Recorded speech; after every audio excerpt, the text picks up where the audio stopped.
everyone, welcome back to another video. So this video is going to be a Q&A on how to launch your podcast.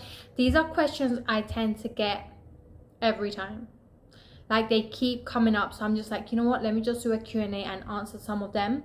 So the first one is, I'm going to also mention some tips that have helped me. So the first one is be real, be you, be authentic, because anything fake, anything inauthentic, you can feel it, you can hear it, you can, the vibe that gives off. So if I could tell you anything, just be real and be you. So when I first started my podcast, I had 270 followers on Instagram, and I was like, man, like who's going to come on the podcast?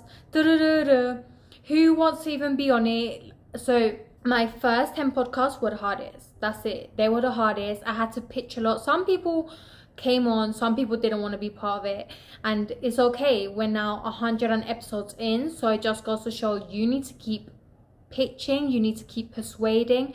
And if it's someone you want on the show, and sometimes people are busy, people have gatekeepers, people have VAs, people are like working on their book, people have courses coming up, they've got launches, whatever they're doing. People will always ask you, what is your podcast about?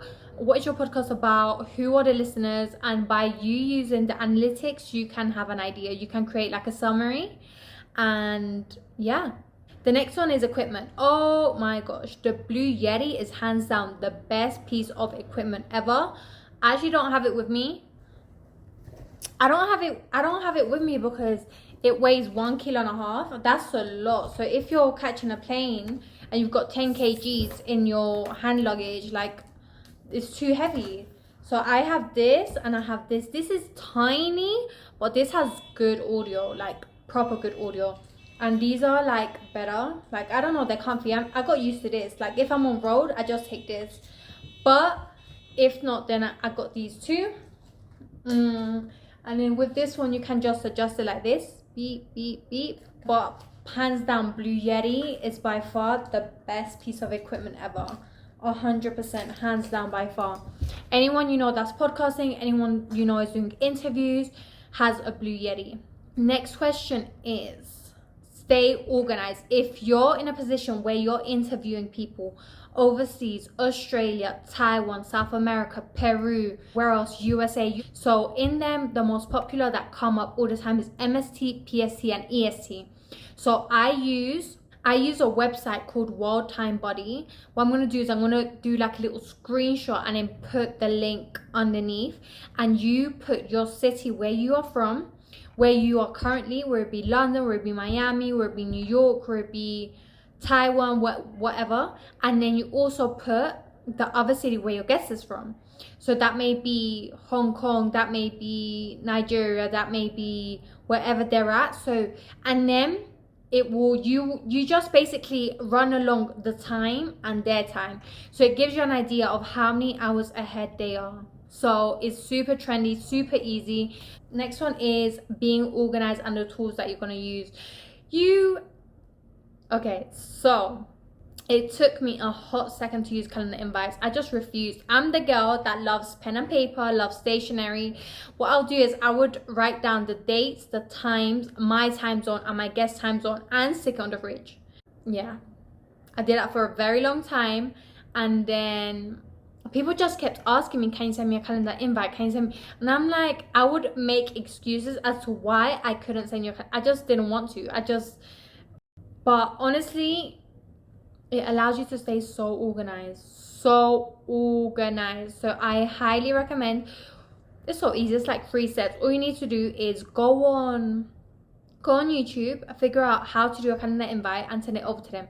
That means it's on your calendar and their calendar. And also as well, if they're busy, they need to stay organized and they need to remember your interview. That's why they're coming on the show. So that's one way of you letting them know that the interview is confirmed. You'll be meeting up that. And as well, on the calendar invite, you can put in information. So I always put the interview will take place in Zencastr. Zencastr is the program that I use. I will send the link half an hour before, please. And I also say you'll need Google Chrome, as it tends to freeze on other web browsers, and you will need a laptop, because I've had people that have showed up with a phone, and when it comes to the interview, it's not mobile friendly. So it's just adding any information that you need there. That's what you put on the information on calendar invite. Another thing, what do you use to record? So I use Zencaster. I've used Zoom. I used to use Zoom. Zoom is good up until the 30 episodes. After that, if you're still on the free plan, you're gonna have issues. I've lost 12 interviews on Zoom after. So I just use Riverside. Is really good.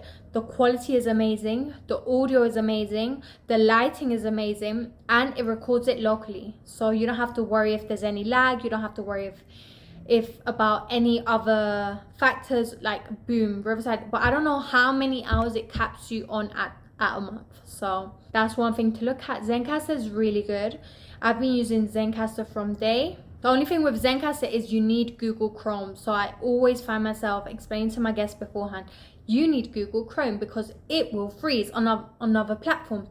And even then, just like 3-5 minutes before the interview starts, they're like, I'm downloading Google Chrome. I'm like, bish, you should have read the instructions on the thing that I sent you beforehand. But anyways, another thing is podcast prep. What does that even mean, babe? What is your outline? What is your episode? What will you be talking about? How long will the episode be? People will ask you, how long will it be? 20 minutes? I always say my episodes are 45 minutes to an hour long.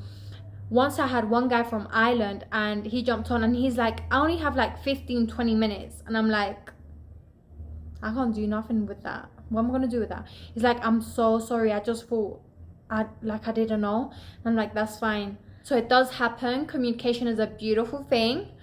And yeah, podcast prep. So you basically say how long your episode is going to be, what will you talk about, what questions. So some people get really nervous, and you need to understand that when you're asking and you're interviewing someone, they don't really know, unless they've already built rapport with you, they don't really know what questions are being asked. Yes, they may know the topic, but just the guests having questions being thrown at them can make it a little bit intimidating. Maybe they may be shy, maybe they feel a little bit uncomfortable. So if you have any questions, just send it over to them, and then I always put the questions I want, right? So if I have a interview on, what interview have I done lately? Okay, any interview.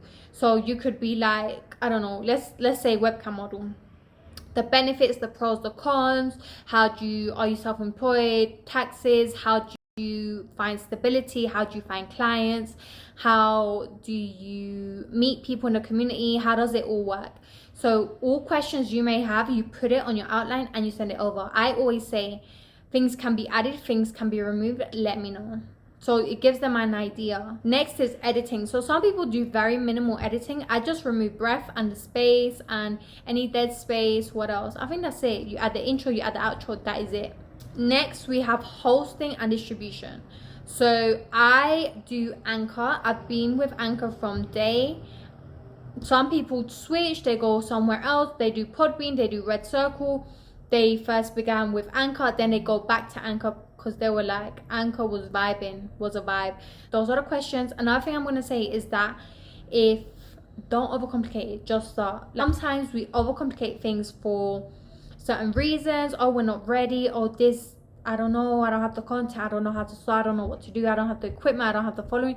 Whatever that may be, just start and figure it out later.